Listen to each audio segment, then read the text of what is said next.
उद्धरेदात्मना आत्मनम् आत्मनं न अवसादयेत आत्मैव आत्मना बंधु आत्मैव रिपुरात्मनः। अर्थ है हे अर्जुन, उद्धरेदात्मन आत्मनम तुम्हें तुम निज को उद्धार कर, आत्मनम न अवसादेत तुम्हें तुम जीवन को निजे नष्ट करनी, आत्मनम आत्मनम बंधु आत्मैव रिपुरात्मन। हे अर्जुन, तुम्हें हूँ तुमर बंधु और तुम्हें हूँ तुमर निजर शत्रु। यार अर्थ कौन जब आगे तात्विक अर्थ देखा जाए, श्रीमद् भगवद गीतार 6ठ अध्याय भगवान अर्जुन को उपदेश देउछन्ति, हे अर्जुन उद्धरेदात्मना आत्मनम आत्मनम न अवसादयेत आत्मैव आत्मना बंधु आत्मैव रिपुरात्मनः।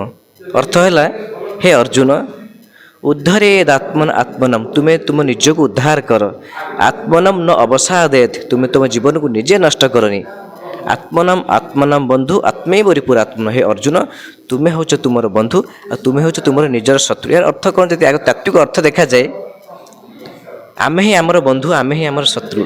जदि आम सत्कर्म करवा से कर्म फल आमको भल मार्ग परिचालित कर, से सत्कर्मर फल आमको आनंद प्रदान कर। आम यदि खराब कर्म करवा आम निजर शत्रु भाई आमको व्यवहार करवा, शत्रु भाई आम निज प्रति आचरण करवा, जार फल आमको दुख कष्ट मानसिक ग्लानि देव।